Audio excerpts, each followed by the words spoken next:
Hey everybody, welcome back. In this episode I'm going to be looking at some ways to create an outline. So here I've got a little shield that I've set up. It's got some light effects, it's got some dark areas, it's got a little bit of a wood grain effect going on. It's up on a second layer basically, that you can see that there's a layer that's over top of the background layer. I'm going to set the background and I'm going to go to layer over here. I'm going to go add alpha channel. So this is adding an alpha channel to my background, so I can select everything basically. I can go like this, select all, and then I can delete it, and it'll be a transparent background now. So what I'm working with is a transparency. I'm going to take the shield. This is the first really easy way. So I'm going to copy the shield from my upper layer, bring the shield down to my lower layer, and I'm going to position that new shield object. I'm going to move it up one. So this is my second layer shield. I'm going to go up one. Okay, and then I'm going to paste another version of it, and I'm going to take it down one from the original shield, and then I'm going to take it up one and left and right two, and now I've got this funny looking, it almost looks like an acorn or something going on. I'm going to select the whole thing, copy paste, and I'm going to switch to my black color. If you're doing this for a Grail graphic, chances are you'd want to go in here and create the black just a little bit off center. It's not going to be something where you're going to want to have a full, like a 0, 0, 0 black, because that'll act as transparency in the game. You don't want that. I'm going to use my fill bucket, my handy dandy fill bucket. I'm going to say fill whole selection, and I'm going to fill my whole selection. See, got a little outline on my shield. That's not too bad, right? That looks pretty good. Okay, I'm going to delete that. Basically, all you'd have to do then is merge it down, and then you would have your one graphic as opposed to two layers of the same graphic. I'm going to go back to my shield layer again. This can all be done on one layer, this version. This is my second way to do an outline. I'm going to cut and paste, make sure there's no stray pixels there. I'm going to go select, actually wait, this one here. This is the magic wand tool. So magic wand in the transparency. I'm going to right click and use select invert. So this is basically taking it from selecting all the stuff outside of that shield to all the graphic inside that shield. Now, while I've got the magic wand tool, I can go select, and I can use the tool grow. So grow will enlarge my selection. I'm just going to do it by 1 pixel, and you can see the outline of that selection field is set up around the edge. It's got a one pixel space all the way around. Okay, again, I'm going to go back to my handy dandy fill tool. I am not going to do fill whole selection. I'm going to have to go back to fill similar colors. Otherwise, if I did the whole selection, it's going to black out my shield. I'm going to put that on there. And you can see it's a little bit thicker than the other shield. There's some corners going on here. When we had done our first one, there were no secondary edges going on, but here we've got these extra little pixels on the edge where it's overlapping. And I mean, for some people that would look really good. They'd like that. Other people wouldn't want that on their shield. It looks a little bit chunky. Okay, so I'm going to go into one more idea here. I'm going to select, use that magic wand tool, delete that edge, and I'm going to take a color, and this is the long and hard way. So I'm going to take the color of the shield that I want. I'm going to zoom in a little bit further here. And I'm going to take basically, when I've got the colors on my shield, I think I've got 4 colors right now. I've got a light color, a lighter color, a middle dark color, and a full dark color. So my full dark color, I'm going to go 1 darker actually than that because it's not very dark. But I'm still going to keep some of the texture, like the existing color.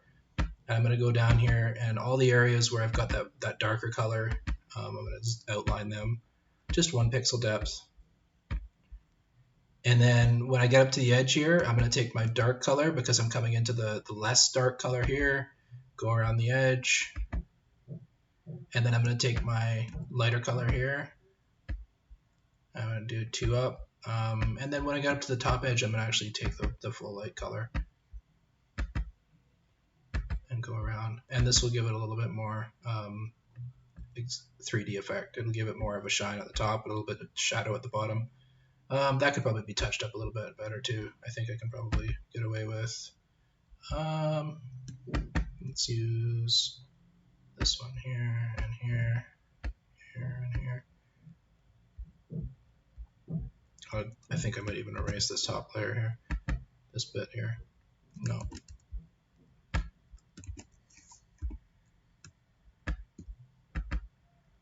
Like that.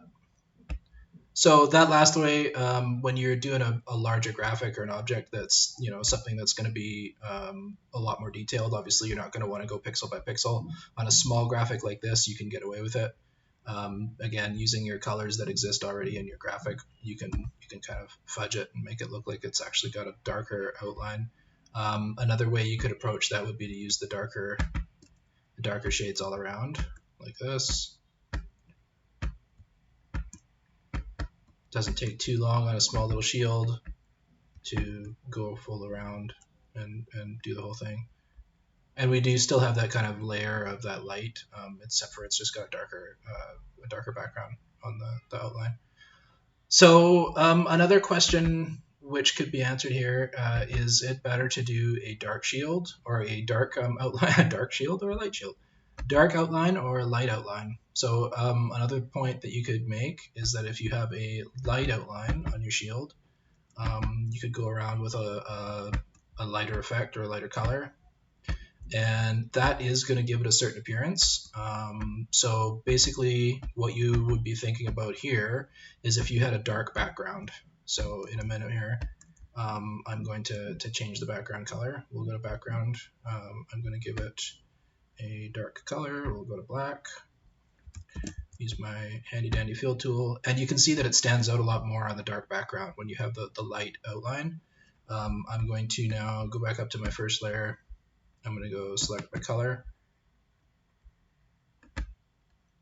and I'm going to make my color that kind of dark brown that we were using before, and you'll be able to see pretty quickly here. Select my color, again, try that again.